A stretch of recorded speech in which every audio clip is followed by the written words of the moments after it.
Hello students, आज हम लोग ऑपरेटिंग सिस्टम का टॉपिक देखने वाले हैं और ऑपरेटिंग सिस्टम का हमारा आज का टॉपिक है शेड्यूलिंग एल्गोरिदम। आज हम लोग देखने वाले हैं शेड्यूलिंग एल्गोरिदम। शेड्यूलिंग एल्गोरिदम में आज हम लोग देख लेते हैं प्रायोरिटी शेड्यूलिंग एल्गोरिदम। आज हम लोग कौन सा टाइप देखने वाले हैं? Priority scheduling algorithm.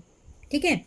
अब प्रायोरिटी शेड्यूलिंग एल्गोरिदम में आपको एक पॉइंट ध्यान में रखना है, जो स्मॉलेस्ट नंबर है हमारा प्रायोरिटी के वक्त, स्मॉलेस्ट नंबर को हम लोग हायर प्रायोरिटी कंसीडर करेंगे, हायर प्रायोरिटी। ठीक है, तो ये पॉइंट आपको यहाँ पे ध्यान में रखना है।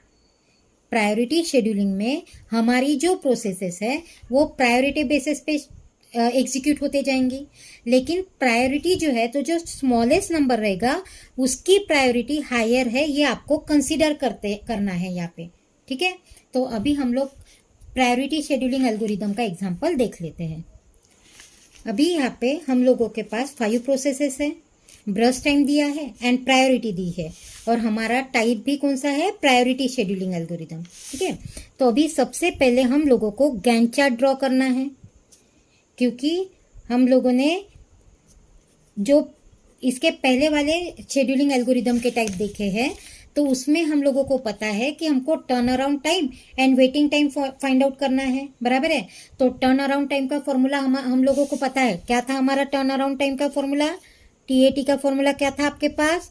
FT minus AT। और वेटिंग टाइम का फॉर्मूला हम लोगों के पास क्या था? तो TAT माइनस BT, बराबर है। तो ये 2 फॉर्मूले आप लोगों को ध्यान में रखने हैं। तो फिनिश टाइम फाइंड आउट करने के लिए हम लोगों को गैंट चार्ट ड्रॉ करना जरूरी है। फिनिश टाइम फाइंड आउट करने के लिए हम लोगों को गैंट चार्ट ड्रॉ करना जरूरी है। ठीक है, तो हम लोग गैंट चार्ट ड्रॉ कर लेते हैं। तो आपको ये वाला जो पॉइंट है, smallest number is the highest priority, ये आपको ध्यान में रखना है। ठीक है, तो यहाँ पे हम लोग गैंट चार्ट ड्रॉ कर देते हैं। तो गैंट चार्ट ड्रॉ करते समय आपको मैंने बताया था 0 से स्टार्ट होगा। ठीक है, तो प्रोसेस यानी प्रॉब्लम में या एग्जाम्पल में आपको सबसे पहले फाइंड आउट करनी है कि कौन सी प्रोसेस की प्रायोरिटी स्मॉलेस्ट है, यानी स्मॉलेस्ट नंबर को हम लोग हायर प्रायोरिटी कंसीडर करेंगे। तो यहाँ पे सबसे स्मॉलेस्ट प्रायोरिटी 1 है, बराबर है। तो वो प्रोसेस 2 की प्रायोरिटी है, तो इसी को हम लोग हायर प्रायोरिटी कंसीडर करके इसको सबसे पहले हम लोग एग्जीक्यूट करते हैं, यानी सबसे पहले प्रोसेस एग्जीक्यूट होंगी आपकी P2, बराबर है। तो P2 का ब्रश टाइम क्या है? 1, क्योंकि गैप निकालते वक्त हम लोग ब्रश टाइम को ऐड करते जाएंगे, यानी यहाँ पे आपका आ जाएगा 1। अभी नेक्स्ट प्रायोरिटी हमारी है 2, बराबर है। तो ये है P5 की, तो यहाँ पे नेक्स्ट प्रोसेस एग्जीक्यूट होंगी आपकी P5। Finish time find out करने के लिए हम लोगों को ब्रश टाइम की एडिशन करनी है, बराबर है। तो ये हो गया आपकी प्रोसेस P5। अब नेक्स्ट प्रोसेस क्या है? नेक्स्ट प्रोसेस में यानी P1 प्रोसेस है एंड P3 प्रोसेस है, जिसकी दोनों की प्रायोरिटी सेम है, यानी P1 की प्रायोरिटी भी 3 है एंड P3 की भी प्रायोरिटी 3 है।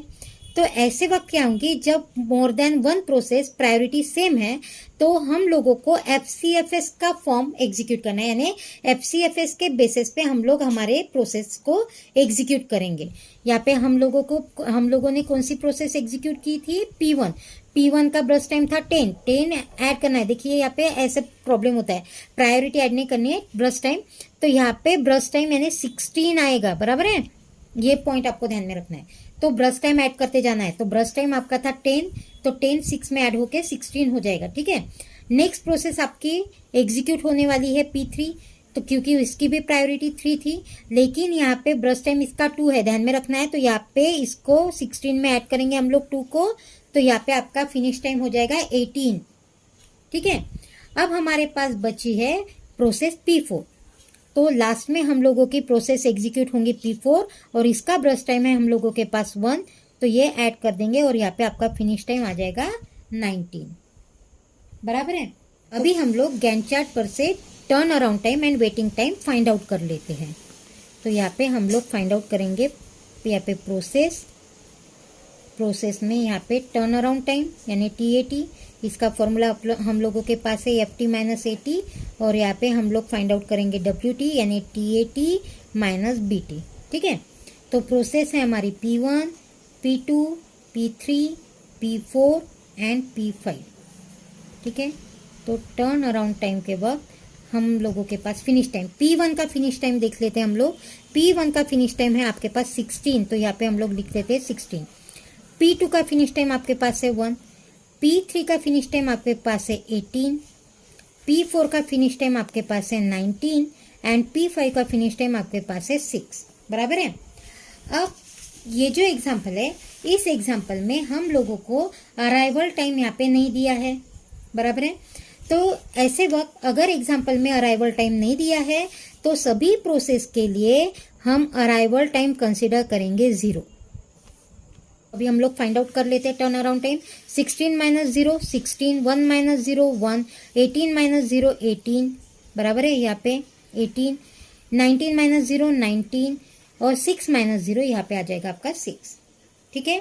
अभी हम लोग फाइंड आउट कर लेते हैं वेटिंग टाइम। वेटिंग टाइम में टर्न अराउंड टाइम हमारा फाइंड आउट है 16, 1, यहाँ पे 18, यहाँ पे आ जाएगा 19 और यहाँ पे है 6, ठीक है। अभी इसका ब्रश टाइम आप लोगों को उसमें से माइनस करना है। ब्रश टाइम हम लोगों को दिया है, बराबर है। तो फर्स्ट प्रोसेस का ब्रश टाइम है 10, यहाँ पे लिखेंगे हम लोग 10, बराबर है। सेकेंड प्रोसेस का ब्रश टाइम है 1, यहाँ पे लिख देंगे 1। नेक्स्ट प्रोसेस का ब्रश टाइम हम लोगों के पास है 2, नेक्स्ट प्रोसेस का ब्रश टाइम हम लोगों के पास है 1 और लास्ट प्रोसेस का ब्रश टाइम हम लोगों के पास है 5। तो यहाँ पे मैंने लिख दिया 5, ठीक है। अभी इसको फाइंड आउट कर लेते हैं। यहाँ पे आ जाएगा 6, यहाँ पे आएगा 0, यहाँ पे आएगा आपका 16, यहाँ पे आ जाएगा आपका 18 और यहाँ पे आ जाएगा आपका 1, ठीक है। तो इस तरीके से हमने turn around time and waiting time find out कर लिया है। अभी हम लोग फाइंड आउट करेंगे एवरेज TAT यानी एवरेज टर्न अराउंड टाइम और एवरेज वेटिंग टाइम। तो हम लोगों को पता है average turn around time find out करते वक्त हम लोगों को जो प्रोसेसेस है हमारी उसका जो टर्न अराउंड टाइम है उसको ऐड करते जाना है, बराबर है। और उसके जो नंबर ऑफ प्रोसेसेस है उससे हम लोगों को इसको डिवाइड करना है, ठीक है। तो इसका आंसर आपका आ जाएगा 12। इसका आंसर क्या आना है आपका 12, ठीक है। और अभी हम लोगों को वेटिंग टाइम फाइंड आउट करना है। तो एवरेज वेटिंग टाइम तो 6 + 0 + 16 + 18 + 1 डिवाइडेड बाय 5 और इसका आंसर आपका आना है 8.2। इसका आंसर आपका क्या आएगा 8.2। अब इस तरीके से आप लोग प्रायोरिटी शेड्यूलिंग एल्गोरिदम के जो भी एग्जांपल्स है वो सॉल्व कर लीजिए, ठीक है। तो यहाँ पे आपको इतना ध्यान में रखना है, प्रायोरिटी शेड्यूलिंग यानी प्रायोरिटी शेड्यूलिंग एल्गोरिदम के एग्जांपल में अगर आपको अराइवल टाइम नहीं दिया है तो हर एक प्रोसेस के लिए हम लोग अराइवल टाइम 0 कंसिडर करेंगे एंड प्रायोरिटी जो है तो जो सबसे स्मॉलेस्ट नंबर है उसकी प्रायोरिटी हम लोगों को हायर कंसिडर करनी है। ये 2 पॉइंट आपको यहाँ पे ध्यान में रखना है। और अगर अराइवल टाइम दिया है तो जो अराइवल टाइम है वो हम लोग माइनस कर देंगे हर एक प्रोसेस में से यानी हर एक फिनिश टाइम में से, ठीक है। तो ये हो गया आपका प्रायोरिटी शेड्यूलिंग एल्गोरिदम।